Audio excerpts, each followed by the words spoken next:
Assalamu alaikum class.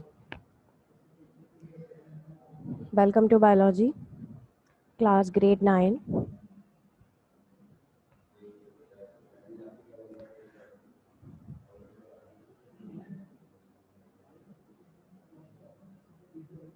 Yesterday we discussed about cell cycle, interphase, G1 phase, S phase and G2 phase. I hope you understood everything. G, what is cell cycle? Do you have any idea about the cell cycle? क्या होती है cell cycle? कल हमने ये सारी चीज़ें discuss की थी. सेल, पेरेंट सेल का डिवाइड होना 2 डॉटर सेल्स में और उन 2 डॉटर सेल्स का ग्रो करना, प्रोटीन सिंथेसाइज करना, डीएनए की डुप्लीकेशन करना. It was all about cell cycle. You can see in this diagram कि cell cycle consist of 2 phases. The first one interphase and the M phase. कल हमने जो कुछ भी डिस्कस किया it was all about interphase. वो सिर्फ और सिर्फ क्या था? इंटरफेज के अकॉर्डिंग था. माइटोसिस कल हमने डिस्कस नहीं किया था. Yesterday we discussed about the sub stages of interphase, that is gap 1 DNA synthesis and gap 2.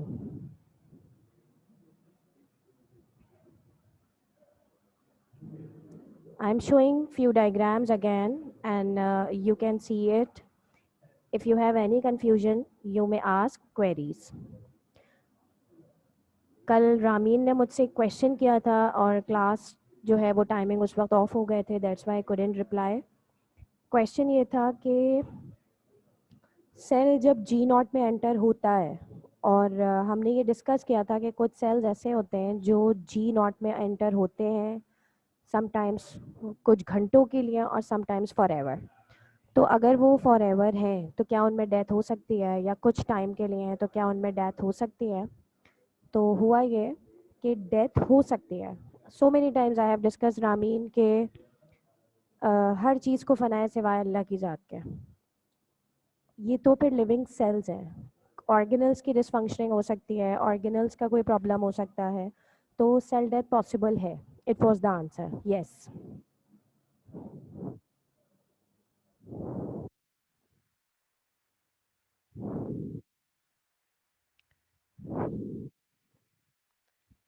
Now you can see the diagrams. I am showing you again. फिर हमने देखा कि इंटरफेज क्या होता है. इंटरफेज वो फेज है जो नॉन डिवाइडिंग फेज है, जिसमें सेल डिवाइड नहीं होता, लेकिन वो सारे processes that necessary for the cell, जो सेल के लिए नेसेसरी हैं, वो सब उसमें हो रहे होते हैं इंटरफेज में. इंटरफेस, हाँ जी. How many phases are included in interface? Anybody can answer. Interface further कितने फेजेस पे बेस करता है? Who is going to give the answer? Total 3. Very good, excellent. And 3 phases में से first one that is G1, then S1 and G2. Anybody has an idea कि what happens in G1 phase? Cell अभी समझिए form हुआ है, new cell, अभी daughter cell है, smaller in size है, तो उसको ग्रो करना है और it's going in G1. Protein की सिंथेसिस हो रही है.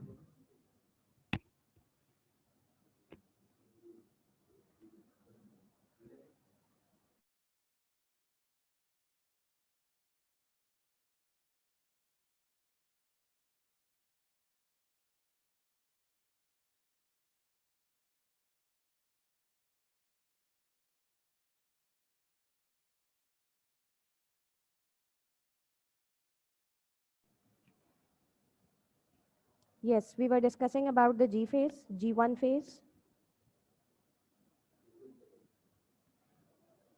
G1 के बाद था S phase. अब S phase में क्या हुआ था? DNA की रेप्लिकेशन. और DNA की रेप्लिकेशन जो है वो सिर्फ और सिर्फ S phase में होती है. मैं एक चीज़ दोबारा से क्लियर कर दूं कि सेल अगर G1 में एंटर हो रहा है तो वो प्रोटीन्स बनाएगा जो नेसेसरी होती हैं S phase के लिए. सेल G1 में एंटर हो गया तो उसने वो एंजाइम सिंथेसाइज करने हैं जो S फेज के लिए इंपॉर्टेंट है जब डीएनए डुप्लीकेट करेगा. आप यूँ समझ लीजिए कि डीएनए के लिए बेसिस प्रिपेयर हो रहे हैं और उन बेसिस को असेंबल S फेज में होना है. तो ये सारी चीज़ें जो हैं वो कल हमने डिस्कस की थी. कंसेक्यूटिव कहते हैं एक के बाद एक डिवीजन. एक डिवीजन और दूसरी डिवीजन के दरमियान का जो टाइम पीरियड है उसमें ये सारे चेंजेस आ रहे हैं. ठीक है. इसको बिल्कुल ऐसे समझो बेटा कि एक पेरेंट सेल ने डॉटर सेल्स बनाए हैं ना, तो वो डॉटर सेल्स एक टाइम ऐसा आएगा कि वो खुद बिहेव करेंगे एज अ पेरेंट सेल और वो डिवाइड हो जाएंगे। तो उस टाइम ड्यूरेशन में डॉटर टू पेरेंट तक का जो सफ़र है, उसमें सेल में जो जो चेंजेस आते हैं वो इंटरफेज है पूरा। और फिर आप उसको डिवाइड कर रहे हो G1S और G2 में, तो इसको इस तरह से डिवाइड कर दीजिएगा। जी ज़रूर होता है मुबशरा। और आपने जो क्वेश्चन पूछा है बेटा, द आंसर वाज दैट के सिंथेसिस जो है वो चल रही है, अभी G2 तक चलेगी ये सिंथेसिस, क्योंकि टाइम टू टाइम सेल अगर ग्रो कर रहा है तो बहुत सारे ऐसे प्रोसेसेस होंगे जो सेल में होंगे। ठीक है,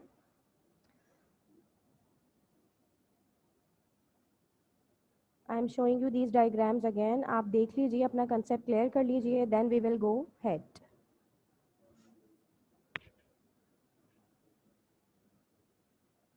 जी, what happens in G2 phase?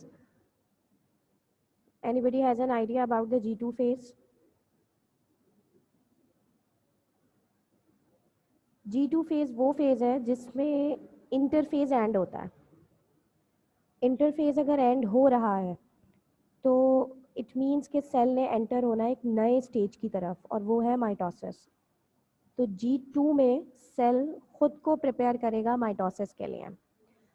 अच्छा जी, मुबशिरा एक चीज़ क्लियर कर लो बेटा, इंटरफेज की जब हम डेफिनेशन लिखते हैं, ठीक है, तो उसमें नॉन डिवाइडिंग फेज आता है, ये ग्रोइंग फेज है, डिवीजन नहीं होगी।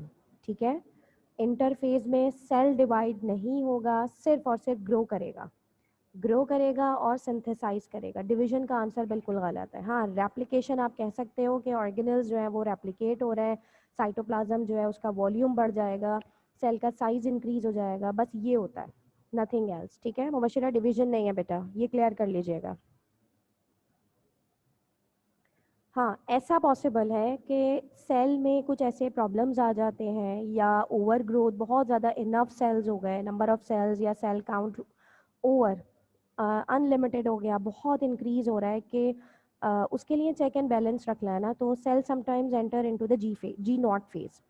याद रखिएगा कि G1 में सेल डिसाइड करता है कि उसको G0 में जाना है या S फेज में जाना है। ठीक है, सेल G1 में डिसाइड करेगा कि G0 में जाना है या S में। तो कुछ ऐसे सेल्स होते हैं जो G0 में एंटर हो जाते हैं, तो ये फॉर अ शॉर्ट टाइम भी होते हैं, रेस्टिंग पीरियड है भाई, रेस्ट लिया और दोबारा से सेल साइकिल में रिटर्न हो गए, but sometime it permanently enters into the G0। इसकी हमने एग्जांपल्स भी देखी थी कि नर्व सेल्स हैं या मसल सेल्स हैं, हार्ट सेल्स हैं, basically eight the time of maturity, जब वो मेच्योर हो जाते हैं ना, तो वो G0 में ही स्टे कर लेते हैं, फिर वो वापस नहीं जाते।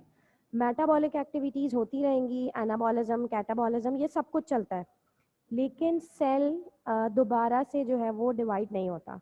तो जो नॉन डिवाइडिंग स्टेज है, जो ग्रोइंग स्टेज है, वो इंटरफेज है। ठीक है, that was all about previous lecture.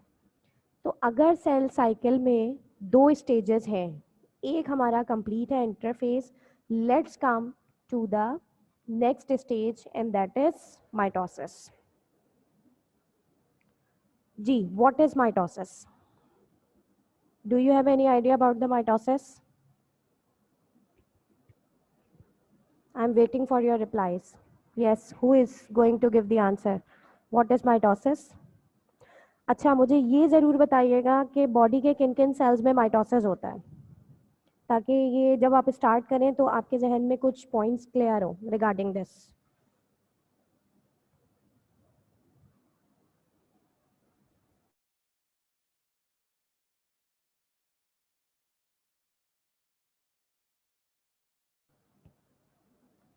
Ji, mitosis, it is a process of cell division. यहाँ से हमारा सेल का डिवाइडिंग फेज स्टार्ट हो रहा है। अब तक जो कुछ भी इंटरफेज में हुआ वो ग्रोथ के लिए था कि सेल ने ग्रो करना है। अब यहाँ से बात होती है डिवीजन की, in which number of chromosomes in both daughter nuclei remains same as in parent nucleus. Very good. Ataur Rahman, answer is correct. Mitosis, it is a kind of cell division. Cell division की दो types हैं, cell दो तरीक़ों से divide हो सकता है, जिनमें से एक माइटोसिस है। एक ऐसा सेल जो 2 डॉटर सेल्स बना दें, ठीक है, इट इज़ माइटोसिस। और दोनों डॉटर सेल्स में जो नंबर ऑफ क्रोमोसोम्स हैं वो सेम हो, जैसे कि पेरेंट सेल में थे, ठीक है। तो ये चीज़ याद रखिएगा कि जब हम डॉटर सेल्स की बात करते हैं, डॉटर सेल्स 2 होंगे और नंबर ऑफ क्रोमोसोम सेम होंगे, that is all about mitosis. Good Mubashira, your answer is correct. Mitosis को हम डिवाइड करते हैं 2 स्टेजेस में, कैरियोकाइनेसिस एंड साइटोकाइनेसिस। अब एक चीज़ ज़रा केयरफुली सुन लीजिए, बॉडी में 2 टाइप्स के सेल्स हैं, ठीक है।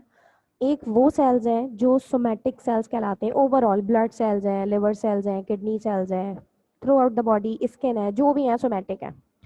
मतलब अगर इनमें कोई डैमेज होता है तो as a result of that damage वही सेल्स, बिल्कुल उन्हीं जैसे cells, same cells without any difference जो है वो प्रोड्यूस हो जाएंगे। और ये सब कुछ माइटोसिस के थ्रू होगा, एग्जैक्ट कॉपी सेल की, कि आप उसको डिस्टिंग्विश नहीं कर सकते। हमारी स्किन पे अगर कहीं चोट लग जाती है, ठीक है, हमारी बॉडी में कोई इंजरी हो जाती है, तो आप ये देखिए कि स्किन दोबारा से वैसी ही आ जाती है। कुछ दिन लगते हैं, it takes some time, but basically it develops again and बिल्कुल सेम डेवलप हो जाते हैं, ठीक है। And it is only because of mitosis, ये माइटोसिस की वजह से होता है सब कुछ। सेकेंड टाइप के जो सेल्स होते हैं वो रिप्रोडक्टिव सेल्स होते हैं, मेल और female both have reproductive system, और वहाँ के जो सेल्स होंगे उनमें मियोसिस होगा, that is another process and we will discuss it later. यहाँ तक अगर कोई क्वेरी है, if you have any question you may ask.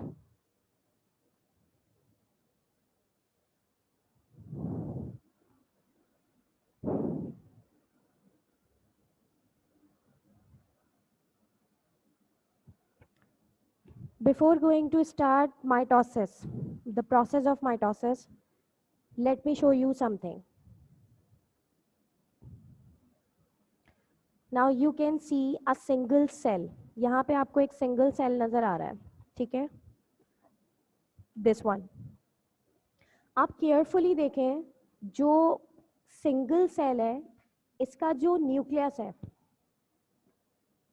ये nucleus, सबसे पहले न्यूक्लियस डिवाइड होगा, जितने चेंजेस आ रहे हैं वो न्यूक्लियस के अंदर आ रहा है, ठीक है। वो सारे चेंजेस जब न्यूक्लियस के अंदर कंप्लीट हो जाएंगे, उसके बाद सेल अफेक्टेड होना शुरू होगा, सेल की मेम्ब्रेन या cytoplasm.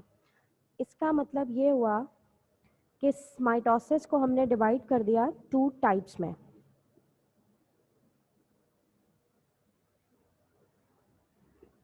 Karyokinesis, Cairo means nucleus, और काइनेसिस उसकी डिवीजन हो रही है, उसकी मूवमेंट हो रही है। न्यूक्लियस डिवाइड हुआ, ठीक है, दैट इज कैरियोकाइनेसिस। अब न्यूक्लियस की डिवीजन में प्रोफेज, मेटाफेज, एनाफेज, टेलोफेज, ये 4 स्टेजेस हैं। जब तक ये कैरियोकाइनेसिस कंप्लीट नहीं होगा, साइटोकाइनेसिस स्टार्ट नहीं होगा। साइटोकाइनेसिस वो है जिसमें सेल जो है वो आपका डिवाइड हो रहा है, उसका साइटोप्लाज्म जो है वो डिवाइड हो रहा है, like this you can see here. Red spotlight आपको नजर आ रही होगी ना, ये यू कैन सी दिस।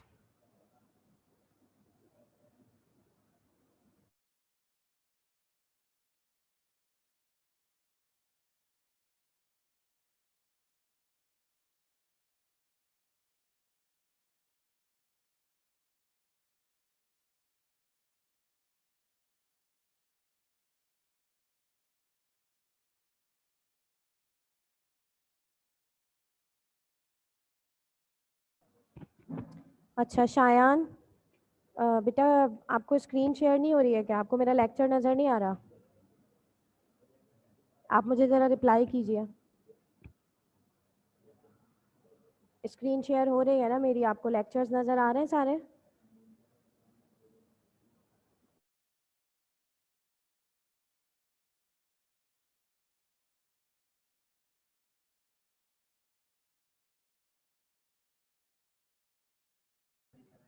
बेटा रिकनेक्ट करके देख लो अपना, ज़रा नेट का कनेक्शन चेक कर लो बेटा,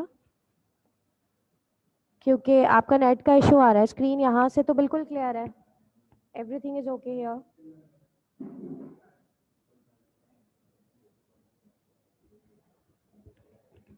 ओके क्लियर है, अब बता दीजिएगा कोई भी प्रॉब्लम हो। मुबशिरा 1 मिनट बेटा, let me clear. This is a cell and this is a nucleus, ठीक है, तो एक चीज़ हमेशा याद रखिएगा कि सेल में सबसे पहले न्यूक्लियस ही डिवाइड होता है, न्यूक्लियस ही में चेंजेस आते हैं। चलो आप ये वाला ज़रा देख लो। देखिए प्रोफेज, मेटाफेज, एनाफेज, टेलोफेज मैं अभी वन बाय वन डिस्कस करूँगे। यहाँ पिक्चर दिखाने का जो मतलब है ना, वो मैं ये सिर्फ सेल डिस्कस करना चाह रही हूँ। आपको ये देखिए कि रेड स्पॉटलाइट न्यूक्लियस पर है। न्यूक्लियस डिवाइड हो चुका है, लेकिन सेल अभी तक डिवाइड नहीं हुआ, वो सून हो जाएगा। उस सेल में ऐसे चेंजेस आ चुके हैं, उसका शेप चेंज हो चुका है और बहुत जल्द ये सेल जो है वो from single cell to two daughter cells divide हो जाएगा।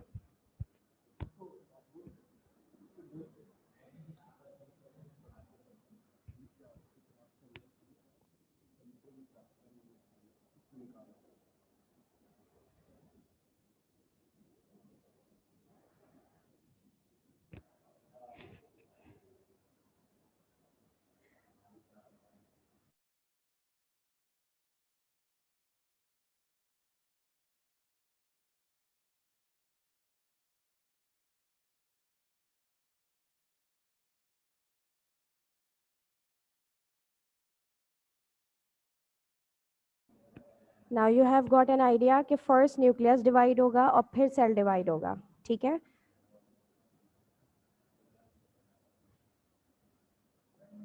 this is karyokinesis. It is a process in which nucleus is divided into two daughter nuclei is called karyokinesis. Cell हम ये कहते हैं ना कि माइटोसिस में सिंगल सेल जो है वो डिवाइड होकर टू डॉटर सेल्स दे रहा है। तो ऑलवेज रिमेंबर कि सेल बेशक टू डॉटर सेल्स दे रहा है, लेकिन टू डॉटर सेल्स में पहले टू डॉटर न्यूक्लियाई बनते हैं। टू डॉटर न्यूक्लियाई बन जाएंगे, उसके बाद टू डॉटर सेल्स बनेंगे लाइक दिस। ये टू डॉटर न्यूक्लियाई फॉर्म होंगे अलग सेपरेट, फिर टू सेल्स फॉर्म होंगे। तो कैरियोकाइनेजेस न्यूक्लियस की जो डिवीजन है हमने उसको 4 स्टेजेस में डिवाइड कर दिया, prophase, metaphase, anaphase and telophase. One by one we are going to discuss each phase. Everything is clear?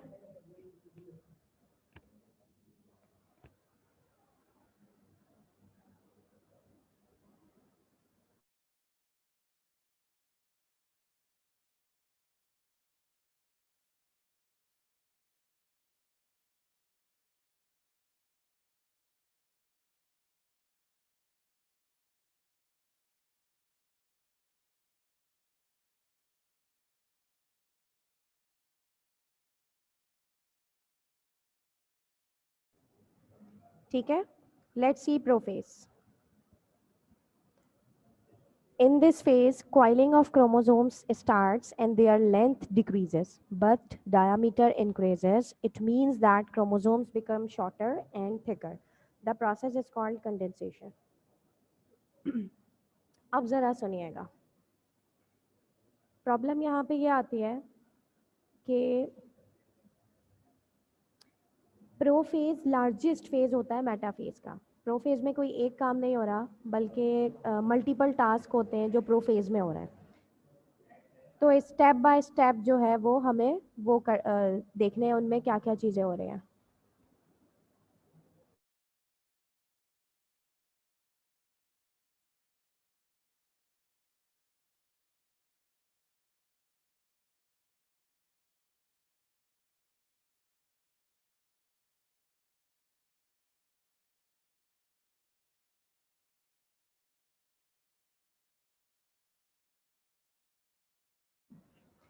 जी, तो मल्टीपल टास्क हैं जो प्रोफेज में हो रहे हैं। रामी, डीएनए की सिंथेसिस एस फेज में ही हो रही है बेटा।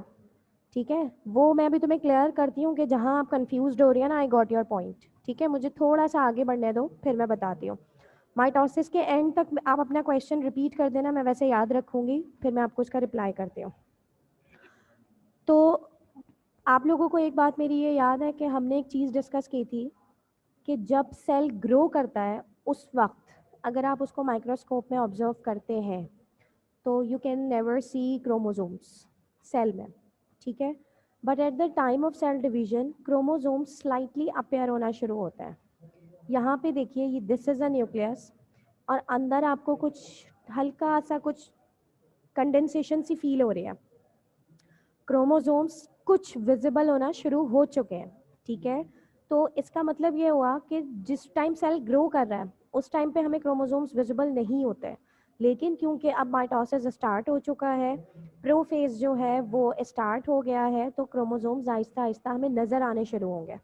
नज़र आने के साथ साथ थोड़े टाइम बाद ये थ्रेड लाइक नज़र आएंगे, फिर डबल थ्रेड नज़र आएगा, जैसे क्रोमैटिड्स के होते हैं वो डबल स्ट्रैंडेड। ये सारे चेंजेस प्रोफेज में आते हैं। That's why I was saying कि multiple task are going on in prophase. तो इस प्रोसेस को कंडेंसेशन कहते हैं, जिसमें आपके पास क्रोमोसोम्स कंडेंस मतलब एक गुच्छा सा नज़र आ रहा है, एक बंच की फॉर्म में आपको वो दिखाई दे रहा है, ठीक है। Microtubules arrange to form a structure called spindle. You have an idea कि किस तरह से जो है वो माइक्रोट्यूब्यूल्स जो हैं वो फॉर्म होना शुरू हो जाते हैं। Now you can see here, ये आपके पास ये स्पिंडल फाइबर्स की लाइंस फॉर्म होना शुरू हो चुके हैं, ठीक है। ये इस तरह से स्पिंडल फाइबर्स जो हैं वो फॉर्म होना शुरू हो चुके हैं। इसका मतलब है कि ये सारा काम भी प्रोफेज में ही हो रहा है, ठीक है। थर्ड पॉइंट है, in animal cell there are also present centrioles on both poles of the spindle. From each centriole, small microtubules or fibers arise, forming an star-shaped ester. Now you can see here. Can you see this nucleus? Can you see these centrioles? ये चीज़ हमने पहले पढ़ी थी ना कि nucleus के पास centrioles होते हैं और at the time of cell division उनसे कुछ रेज निकलनी शुरू होती हैं, थ्रेड लाइक स्ट्रक्चर्स बनने शुरू होते हैं जो प्रोटीनियस स्पिंडल फाइबर्स बनाते हैं, ठीक है। तो जैसे कि हमें पता है कि प्रोफेज में मल्टीपल टास्क हो रहे हैं एट अ टाइम, ठीक है। तो जब प्रोफेज में at a time multiple task हो रहे हैं, तो उनमें से एक ये भी है कि न्यूक्लियर की जो मेम्ब्रेन है वो आहिस्ता आहिस्ता डिज़ोल्व होना शुरू होगी, डिसअपेयर होना शुरू होगी। तो आप देख लीजिए कि यहाँ पे ये कैसी नज़र आ रहे हैं, डॉटेड। इट मीन्स कि वो डॉटेड इसीलिए हैं कि वो आहिस्ता आहिस्ता ख़त्म होना शुरू हो रही है। न्यूक्लियोलस डिसअपियर्स, जो भी अंदर न्यूक्लियोलस थे वो सब डिसअपियर हो गए, अब आपको दिखाई नहीं देंगे, ख़त्म हो गए। Chromatin condenses into chromosomes. पहले सिर्फ एक बंच सा नज़र आ रहा था थ्रेड का, एक क्लस्टर सा था कि जैसे धागे हो। आहिस्ता आहिस्ता वो आपको विजिबल होना शुरू हुए, सिंगल थ्रेड से वो आपको विजिबल होके डबल थ्रेड, जैसे कि ये प्रॉपर एक्स शेप की क्रोमोसोम्स हैं, ऐसे नज़र आने शुरू हो गए। फिर उसके साथ साथ separation of centrosomes, we will discuss it later. Formation of the mitotic spindle, वो अभी इस पिक्चर में शो नहीं हो रही है, मैं आपको नेक्स्ट पिक्चर में इसको शो कर देती हूँ कि किस तरह से जो क्रोमोसोम्स हैं वो विजिबिलिटी उनकी जो है वो स्टार्ट होती है। Now you can see here,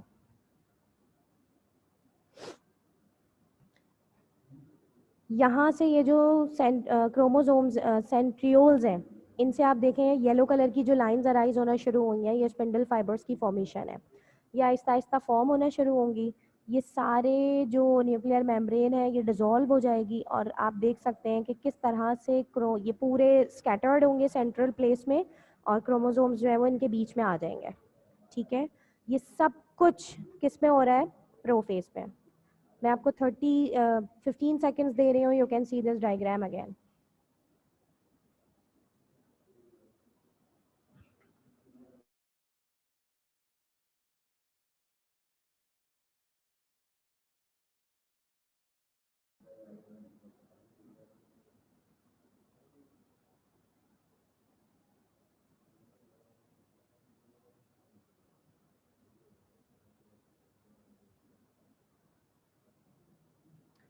Spindle fibers, centrioles, and ester collectively form mitotic apparatus.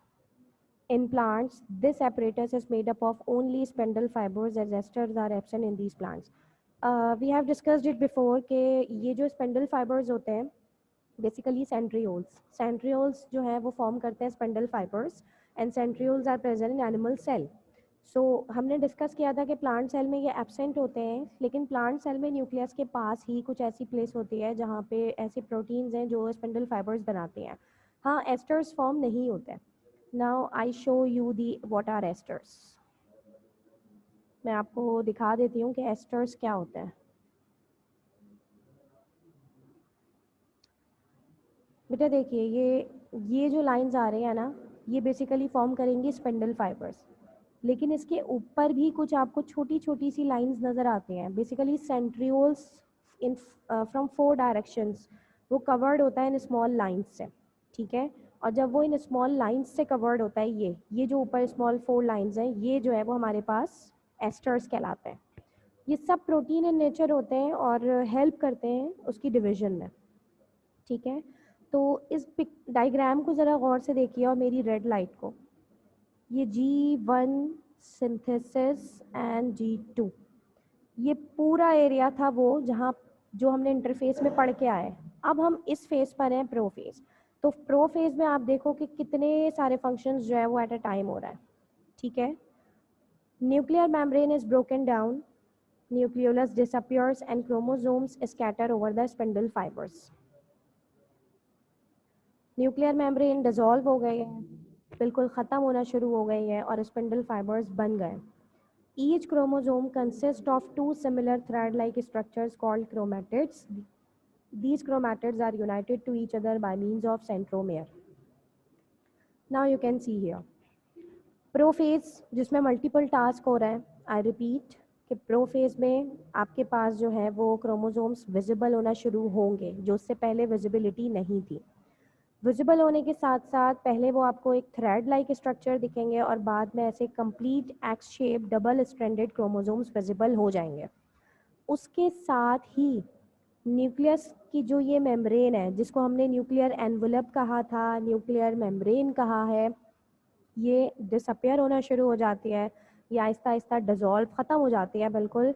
और जो भी सेल के अंदर न्यूक्लियोलस थे, स्मॉल राउंडेड बॉडीज़ थी जो आरएनए की एग्रीगेशंस थी, वी डिस्कस्ड। तो ये सब कुछ जो है वो ख़त्म हो जाते हैं, ठीक है। अब उसके बाद क्या होगा कि ये जो सेंट्रियोल्स हैं, इनसे आप देखिए ये थ्रेड लाइक स्ट्रक्चर्स अराइज होना शुरू हो रहे हैं, and these are spindle fibres. तो कुछ स्पिंडल फाइबर्स फॉर्म हो जाते हैं और ये सारे इतने मल्टीपल जो फंक्शंस होते हैं, ये सब कुछ प्रोफेज में हो रहा है।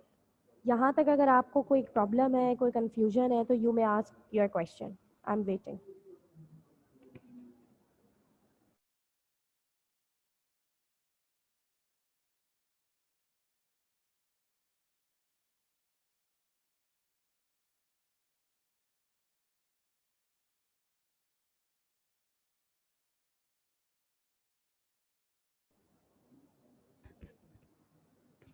Mubashira, I am not getting your question. किस वजह से, क्या मतलब? अरे वजह डिज़ोल्व होने की नहीं है, इसको डिवाइड होना है ना सेल को, ठीक है। तो सेल ने अगर डिवाइड होना है तो स्पिंडल फाइबर्स जो है वो होते हैं, वो बनेंगे आउट ऑफ द न्यूक्लियस, ठीक है। और अगर वो आउट ऑफ द न्यूक्लियस बनेंगे तो ये अगर ये मेम्ब्रेन डिसॉल्व होगी तभी तो क्रोमोसोम्स स्पिंडल फाइबर पे अरेंज होंगे नेक्स्ट स्टेज में, ठीक है।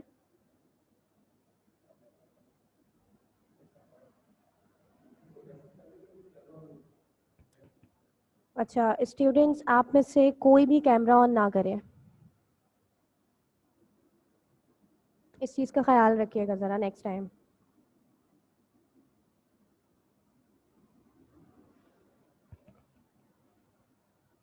हाँ तो रामीन, ये क्रोमोसोम्स है ना बेटा, ये 4 क्रोमोसोम्स हैं, ठीक है।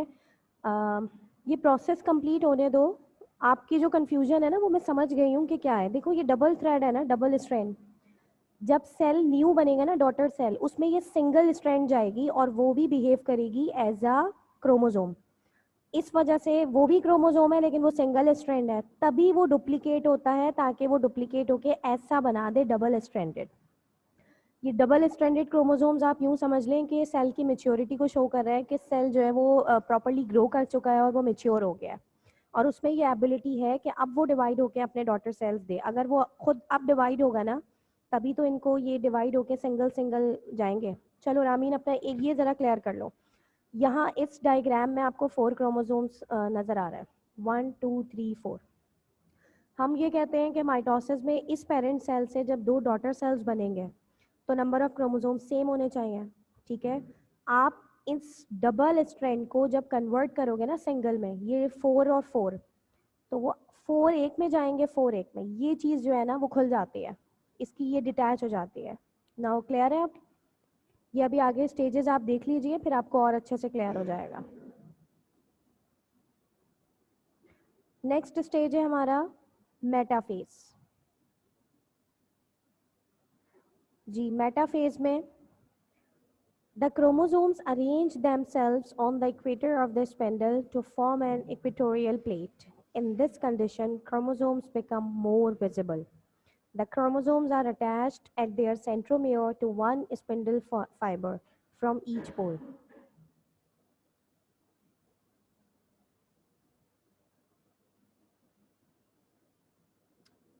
Now, see here properly.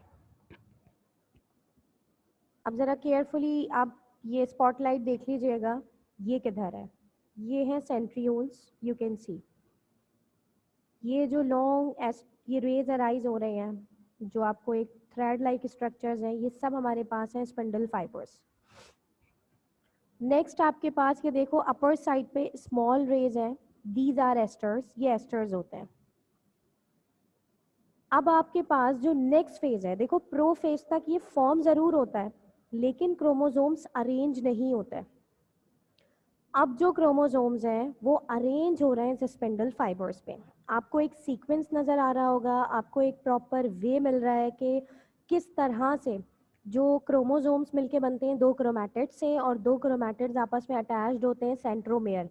आप ज़रा अगर केयरफुली इस डायग्राम को देखिए तो आपको नज़र आएगा कि सेंट्रोमेयर ही वो पॉइंट है जहाँ से क्रोमोसोम्स अटैच्ड हुए हुए हैं इस स्पिंडल फाइबर पे।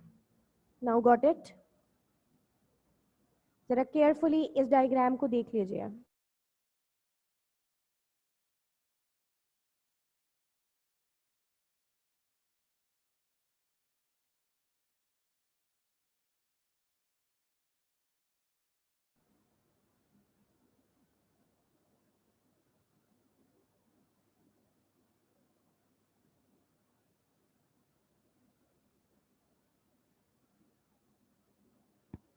Now you can see here chromosomes line up at the center of the cell.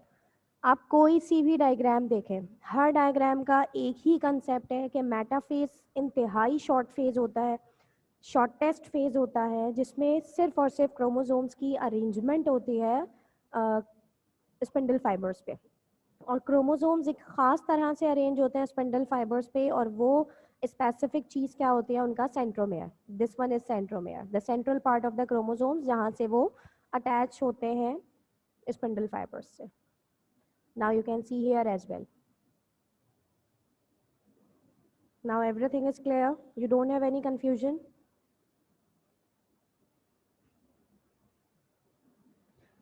Let's come to the another phase, and that is anaphase. Mitosis में न्यूक्लियस की डिवीजन में सबसे पहले था प्रोफेज, सेकंड था आपके पास metaphase, अब हम एक थर्ड फेज पर हैं, दैट इज एनाफेज। एनाफेज वो फेज है, first of all spindle fibres shrink and become short. Spindle fibres जो हैं वो प्रोटीन इन नेचर है, थ्रेड लाइक स्ट्रक्चर है, ये खिंचना शुरू होते हैं, ये एक फोर्स अप्लाई करते हैं, तो जिसकी वजह से यूँ समझ लीजिए कि ये ब्रेक हो रहा है। The chromosomes, the centromere of each chromosome, then divides, and then two chromatids of each chromosome start separating. At this stage, they are not called chromatids because these are no in united condition. These are called chromosomes. Now you can see here.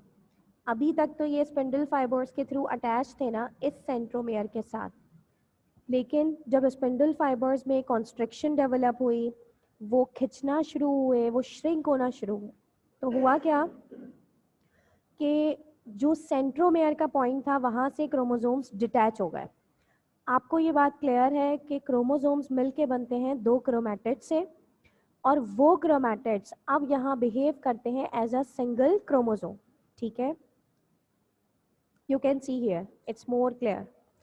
दोनों तरफ से ये जो chromosomes है ये central point से attached है जहाँ सेंट्रोमेयर था, लेकिन एक क्रोमैटिड सेपरेट हो गया, दूसरा क्रोमैटिड सेपरेट। एनाफेज वो स्टेज होती है जिसमें ये सिर्फ मूव करना शुरू करते हैं towards opposite poles. These chromosomes start moving slowly towards the opposite poles. In this way, one side of chromosomes move towards one pole while other towards the other poles. ये क्रोमोसोम्स का एक set है, ये chromosomes का दूसरा set है, जिसको आप क्रोमैटिड कहते हो. ठीक है, ठीक है, मैं आपकी कन्वीनियंस के लिए इसको अभी क्रोमैटिड कह देती हूँ. लेकिन अब ये जब, क्योंकि सेल जो है वो डिवाइड होने की तरफ है, तो ये क्रोमोसोम्स ही कहलाएंगे, नॉट क्रोमैटिड्स. इस फेज में इनकी मूवमेंट स्टार्ट हो चुकी है टुवर्ड्स ऑपोजिट पोल. एक साइड जाएगा राइट पोल की तरफ, एक साइड जाएगा towards the left pole.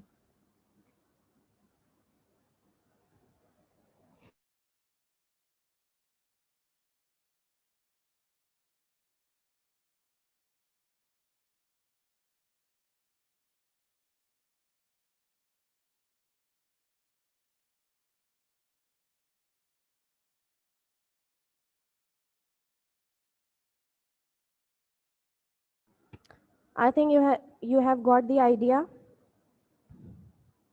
Let's come to another phase, and that is telophase. Now you can see okay, what is telophase. The chromosomes reach their poles. The chromosomes uncoil and become less visible. Nuclear membrane reforms and nucleolus appears too. Therefore, two nuclei are formed. Each daughter nucleus has the same number of chromosomes as the parent cell.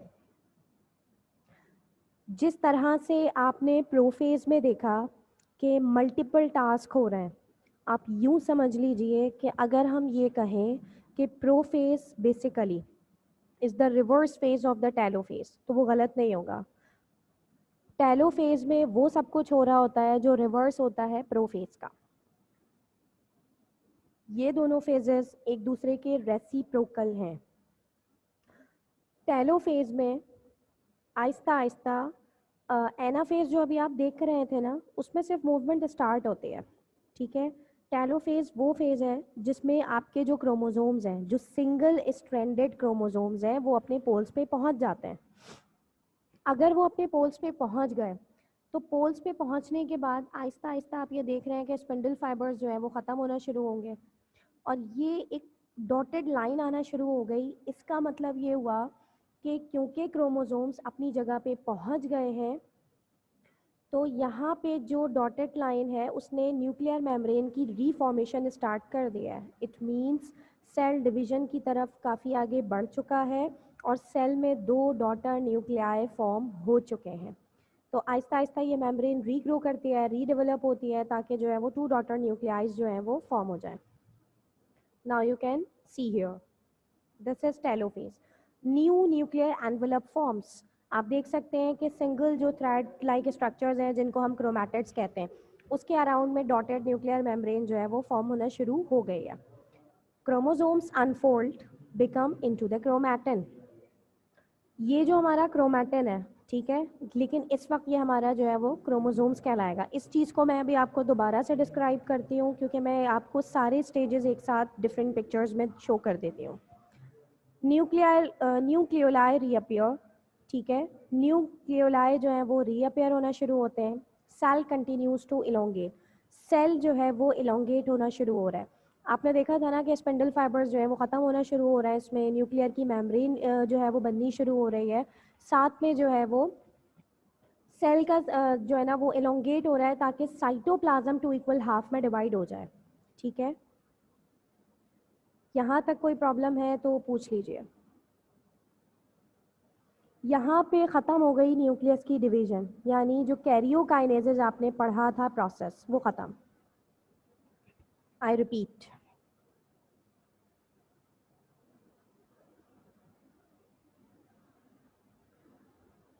Mitosis दो stages में divide हो रहा है, that is कैरियोकाइनेजेस. ये सारे stages आपने पढ़ लिए, इट मीन्स आपने न्यूक्लियस की डिवीजन पढ़ ली. ठीक है, तो कैरियोकाइनेजेस में न्यूक्लियस की डिवीजन थी, वो ख़त्म हो गई हमारी. अब हम चलते हैं अपने नेक्स्ट स्टेज की तरफ, दैट इज साइटोकाइनेजेस. सेल का साइटोप्लाज्म डिवाइड होना है, तो उसमें क्या क्या चेंजेस आते हैं.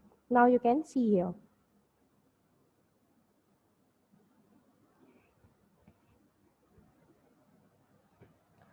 साइटोप्लाज्म जो है वो half cytoplasm towards one daughter nuclei, half cytoplasm towards another nuclei.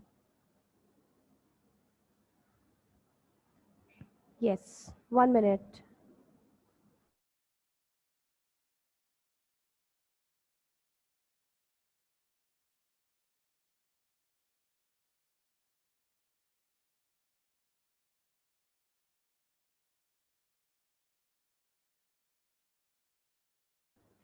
Ramin, आपका जो भी क्वेश्चन है बेटा, आप मुझसे ये जल्दी से मुझे टाइप करके दे दीजिए, मैं देख रही हूँ, फिर मैं रिप्लाई कर दूंगी.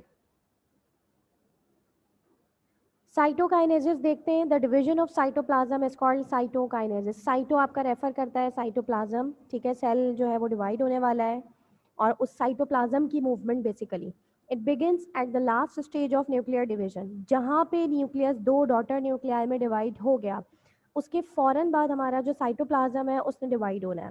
इन plant cell cytoplasm divides by formation of cell plate which is also called fragmatoplast. It gradually extend outward and finally two daughter cells are separated. एक चीज़ याद रखिएगा कि साइटोकाइनेसिस जो है वो एनिमल और प्लांट सेल में थोड़ा सा डिफरेंट होता है, थोड़ा सा, ठीक है. तो क्लेवेज मतलब एक इंटरनल फोल्ड डेवलप होता है एनिमल में, और प्लांट में एक प्लेट सी डेवलप होती है जो सिंगल सेल को डिवाइड करती है into two daughter sales. Little bit difference होता है प्लांट और एनिमल में, वो दोनों एक तरीके से नहीं होते.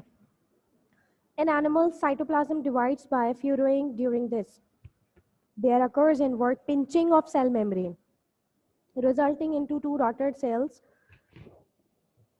In mitosis, two daughter cells are formed from one parent cell which are identical to their parent cell.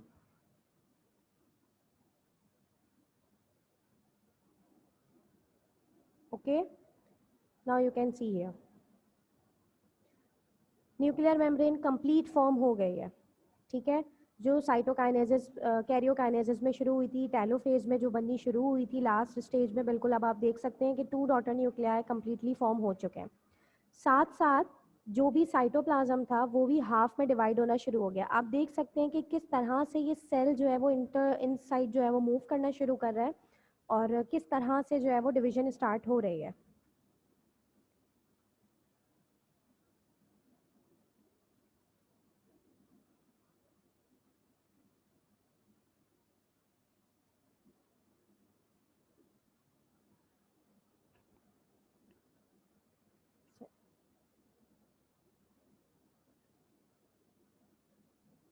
अच्छा, रामीन वो एक अटैचमेंट है, ठीक है. सेंट्रोसोम जो है ना, सेंट्रोमेयर, ठीक है. देखो, क्रोमोसोम दो क्रोमैटिड पे बेस करता है और वो दो क्रोमैटिड्स आपस में एक पॉइंट के थ्रू अटैच्ड है. तो बेटा पॉइंट, अगर आप किसी चीज़ को स्टिक करके अगर दोबारा से उसको उखाड़ते हैं तो वहाँ पे उसका निशान तो रहता है ना, ठीक है. वो सिर्फ वो चीज़ शो हो रही है, गेटिंग. क्योंकि अभी इसमें बहुत सारे ऐसे चेंजेस आएंगे कि आप वहाँ देखेंगे कि जब मियोसिस पढ़ोगे ना, सेल किस तरह से जो है वो चेंजेस लेकर आता है.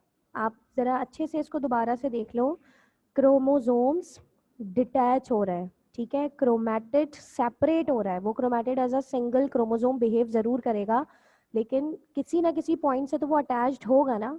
तो वो अटैचमेंट उन्होंने दिखाई है कि इस जगह से वो स्पिंडल फाइबर्स के साथ अटैच्ड होता है. अटैचमेंट शो की है, ठीक है.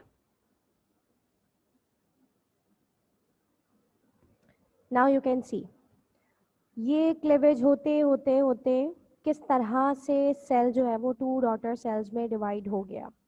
माइटोसिस एक ऐसा प्रोसेस जिसने सेल को डिवाइड कर दिया इनटू टू डॉटर सेल्स, ठीक है. Now I repeat.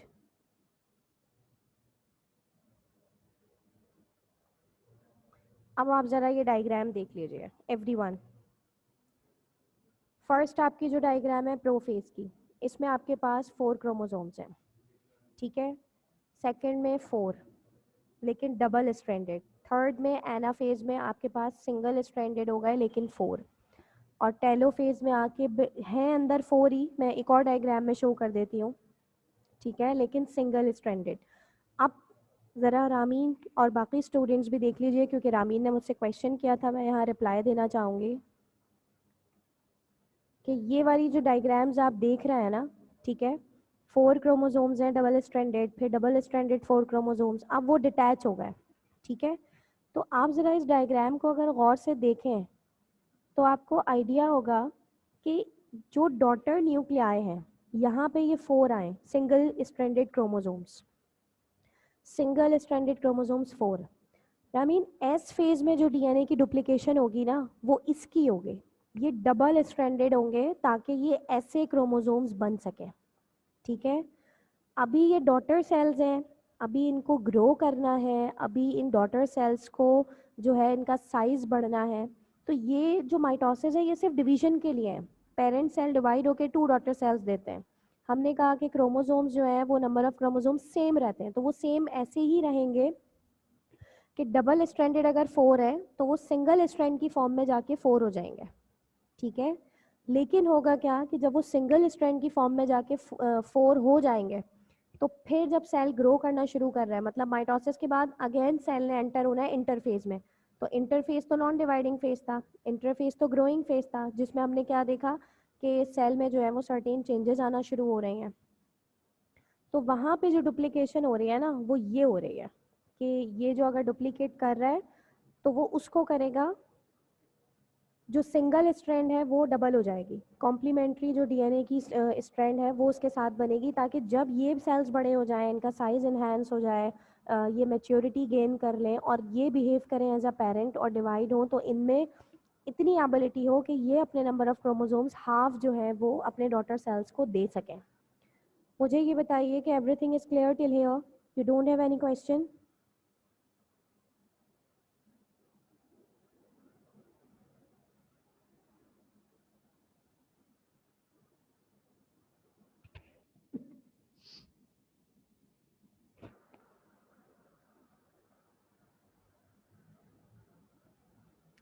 Mitosis start हुआ कहाँ से? न्यूक्लियस की डिवीजन से। न्यूक्लियस की डिवीजन में सबसे पहले क्या हुआ कि आहिस्ता आहिस्ता जो न्यूक्लियर मेम्ब्रेन है वो जो डिसॉल्व होना शुरू हो गई, ख़त्म होना शुरू हो गई। साथ साथ जो सेंट्रियोल्स थे, इन्होंने जो है, मैं पूरा प्रोसेस रिपीट कर रही हूँ, आप सब अच्छे से देख लीजिए। न्यूक्लियर मेम्ब्रेन जो है वो डिसअपियर होना शुरू हुई और स्पिंडल फाइबर्स की फॉर्मेशन जो है वो बनना शुरू हो गई। ठीक है, ये प्रोफेज था जो हमारा स्टार्ट हुआ न्यूक्लियस की डिवीजन से। जब ये न्यूक्लियर मेम्ब्रेन डिसअपियर हुई और ये स्पिंडल फाइबर्स बनना शुरू हो गए, साथ साथ यहाँ पे न्यूक्लियोलस भी जो है वो डिसअपियर हो जाएंगे। तो सेल स्टार्ट होगा मेटाफेज में, और जितने भी ये क्रोमोसोम्स हैं वो प्रॉपरली अरेंज्ड होंगे इन स्पिंडल फाइबर्स पे, जिनकी फॉर्मेशन प्रोफेज में हुई थी। मेटाफेज एक छोटा सा फेज होता है जिसमें सिर्फ और सिर्फ arrangement takes place of the chromosomes to the spindle fibres. यहाँ पे कुछ खास नहीं होता, सिर्फ क्रोमोसोम्स अपने सेंट्रोमेयर के साथ अटैच्ड होते हैं स्पिंडल फाइबर्स पे। सेल एंटर हो जाता है सेकेंड अरेंजमेंट के बाद थर्ड फेज में, that is anaphase. And you can सी कि एनाफेज में स्पिंडल फाइबर्स जो हैं वो श्रिंक होना शुरू होते हैं, उनमें कॉन्स्ट्रक्शन सी डेवलप होती है, और as a result of that construction होता क्या है कि जो डबल स्ट्रैंडेड क्रोमोसोम्स थे वो डिवाइड होकर सिंगल स्ट्रैंड में चेंज हो जाते हैं। You can see here in this diagram, half strand मतलब सिंगल स्ट्रैंड जो है वो जाती है towards one pole, and half जो सेट होता है क्रोमोसोम्स का वो जाता है towards the another pole. It means कि सेल में जो दो डिफरेंट साइड्स हैं, वन सेट ऑफ क्रोमैटिड्स जाएगा एक साइड की तरफ और one set of chromatids will move towards the another side of the pole. Let's come to the next stage, क्योंकि अभी एनाफेज में सिर्फ मूवमेंट हुई है। आप जितनी भी डायग्राम्स देखेंगे एनाफेज की, उसमें आपको एक चीज़ बिल्कुल क्लियर नज़र आएगी कि एनाफेज की हर डायग्राम में आपको सिर्फ मूवमेंट शो होती हुई दिखाई जाती है, सेपरेशन। अभी ये पहुँचे नहीं है ऑपोजिट पोल्स की तरफ, लेकिन जब ये पहुँच जाते हैं करीब, वहाँ से स्टार्ट हो जाता है telophase. You can see here in this diagram, जब आप टेलोफेज देख रहे हैं तो यहाँ पे जो न्यूक्लियर मेम्ब्रेन है वो रीअपेयर होना शुरू हो गई है। यू कैन ऑल्सो सी कि स्पिंडल फाइबर्स बिल्कुल ख़त्म हो चुके हैं, वो आहिस्ता आहिस्ता डिसअपेयर होना शुरू हो जाते हैं। फिर न्यूक्लियर जो मेम्ब्रेन है वो रीअपियर हो रही है, जो न्यूक्लियोलस है वो बनना शुरू होंगे। इसका मतलब है कि न्यूक्लियस में जितने भी चेंजेस आने थे वो कंप्लीट हो गए इस टेलोफेज में। प्रोफेज, मेटाफेज, एनाफेज, टेलोफेज, ये 4 ऐसे फेजेस हैं जो रिप्रेजेंट करते हैं different stages of nuclear division. यहाँ पे हमारी न्यूक्लियर डिवीजन तो कंप्लीट हो गई, लेकिन माइटोसिस कंप्लीट नहीं हुआ, क्योंकि अभी सिर्फ न्यूक्लियस डिवाइड हुआ है, सेल डिवाइड नहीं हुआ। ठीक है, अब आप देखो कि इस सेल में, सेल का ज़रा शेप आप हर सेल में ज़रा चेक करते हुए आइए। ठीक है, यहाँ सेल का शेप देखिए, यहाँ सेल का शेप देखिए, और साथ साथ यहाँ देखिए। इसका मतलब ये हुआ कि सेल का साइज जो है वो थोड़ा सा इलोंगेट होना शुरू हुआ है। साइज इंक्रीज नहीं हुआ, सेल इलोंगेट हो रहा है। ठीक है, इलोंगेशन का मतलब ये है कि वो थोड़ा सा खिंच रहा है ताकि साइटोप्लाज्म टू इक्वल हाफ में डिवाइड हो जाए। ये जो साइटोप्लाज्म की डिवीजन है, साइटोप्लाज्म बेसिकली एक लिक्विड है जो सेल के अंदर मौजूद है इनसाइड द सेल मेम्ब्रेन, जिसमें सारे ऑर्गेनल्स जो हैं वो फ्लोट करते हैं। तो इसको भी 2 इक्वल हाफ में डिवाइड होना है, ताकि इस तरह से ये 2 सेल्स की फॉर्मेशन कर दे, and these are 2 daughter cells. जब ये 2 डॉटर सेल्स बन जाएंगे, इसका मतलब है आपका जो डिवाइडिंग फेज था, एम फेज था, जिसको आप माइटोसिस कहते हो सेल साइकिल में, वो आपका कंप्लीट हो गया। चैप्टर 5 है ये सेल साइकिल, जिसमें आपने देखा कि किस तरह से एक सेल में जो है वो चेंजेस आती हैं। अब ज़रा आप सब मुझे ये बता दीजिए कि आपको ये क्लियर है कि cell, this is a parent cell. ठीक है, इस ये एक सेल है, अभी ये अगर इंटरफेस में है तो इसने जो है वो ग्रो करना है। ठीक है, ग्रो करने के बाद ये इतना ग्रो कर जाए कि ये इतना मेच्योर हो जाए कि इसमें इतनी एबिलिटी हो कि ये सेल्स फर्दर डिवाइड होकर 2 डॉटर सेल्स दे। अब ये डॉटर सेल्स इस साइज इनका इंक्रीज हो कि ये बिहेव करें as a parent cell. This is all about the cell cycle.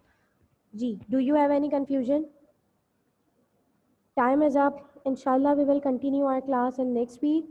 If you have any question, you may ask. Read your book properly and stay blessed at home. Inshallah, we will talk later.